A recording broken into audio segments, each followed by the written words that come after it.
mo ba gusto yon? Gusto ko, mahal ko. Halika na, umalis na tayo. Tatanggalin ko lang. Masaya akong makilala kayo. Walang anuman, senyor. Pakiingatan mo na lang yan si Rosalinda, ha?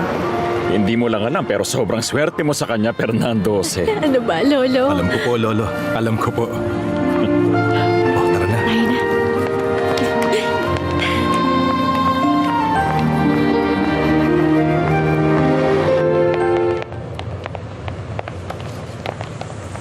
Hello? Soledad Romero? Oo. Sino to? Kaibigan ng kapatid mo na si Dolores.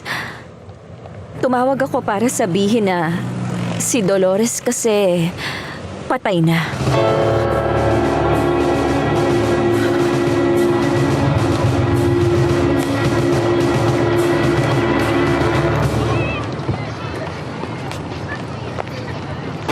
Mga bata, bantayan yung mabuti itong sasakyan na to, ha? Sige po. Pinahiram lang kasi sa kanya yan, eh. Opo. Kaya kapag may Sige po. nangyari, sisingilin siya.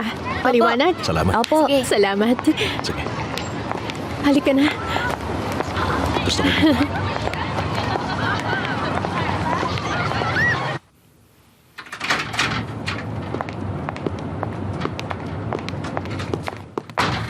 Nandito na ako, Lucy.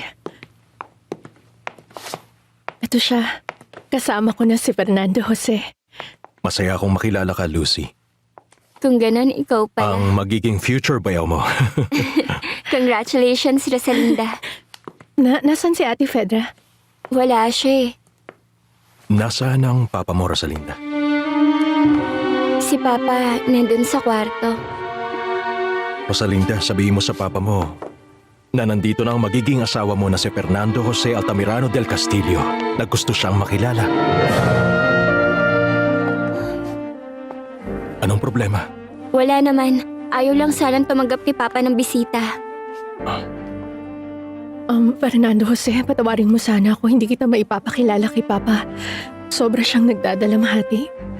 Nahihirapan siyang tanggapin ng pagkamatay ni Mama na kahit kami, ayaw man lang niyang makita. Kailan pa siya namatay? Kahapon ng umaga. Ngayon siya inilibing. Nabanggit niya sa akin na nasa kulungan ka daw ngayon. Kaya naman naisip kong sabihin sa'yo ang pagkamatay niya. Maraming salamat sa'yo. Hindi alam ng mga pamangkin mo na nandyan ka, tama? Hindi. Nakikiusap ako. Huwag mo sa kanilang sasabihin. Huwag kang mag-alala. Parati naman akong sinasabihan ni Dolores na huwag magsasalita. Sige. Pinapaabot ko ang pakikiramay ko. Magandang hapon, senyora.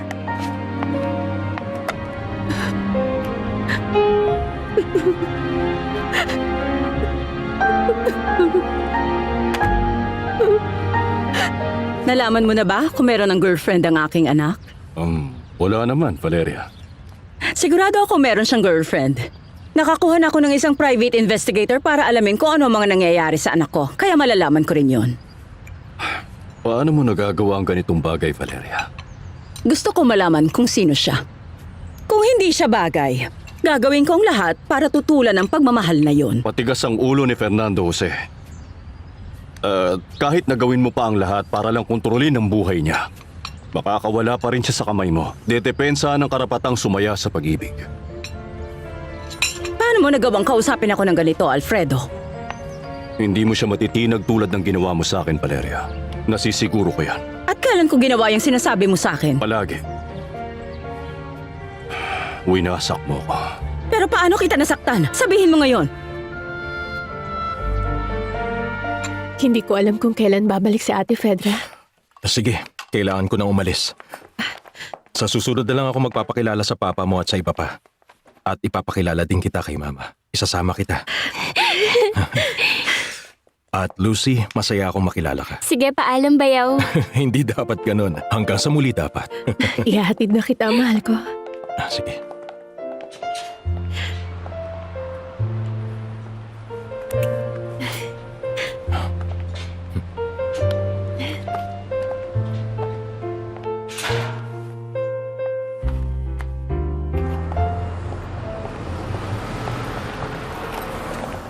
Ang init pa eh. Mamaya na lang. O anong masasabi mo sa boyfriend ko, Lucy?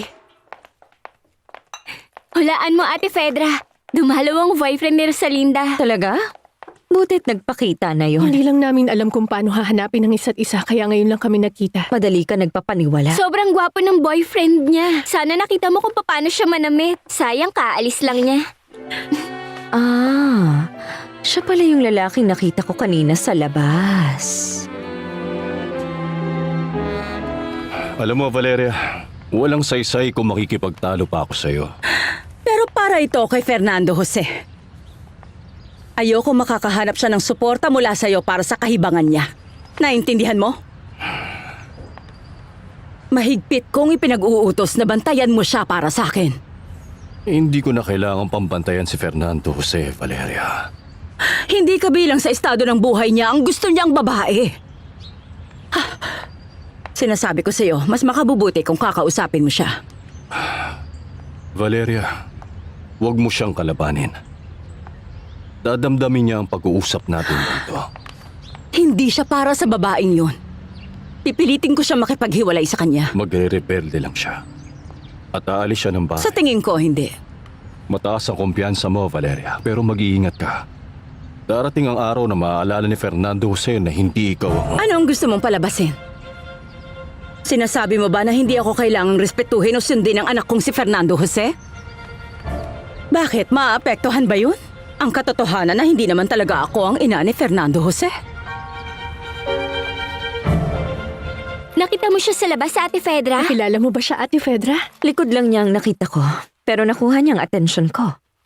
Magaling siyang manamit at sumakay sa sasakyan na sobrang elegante. Siguradong pinahiram sa kanyang ganong klaseng damit. At siguro pinahiram sa kanya ng amo niya ang sasakyang gamit niya. Ah, talaga? Oo. Pero sigurado ka ba talagang hindi ka pinaglalaroan ng lalaking yan?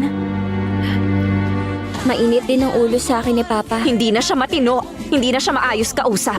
Pinalayas niya ako sa kwarto, Rosalinda, at ininsulto ako. Paibigin mo ang anak ko. Ang totoo niyan, ayokong tanggihan siya.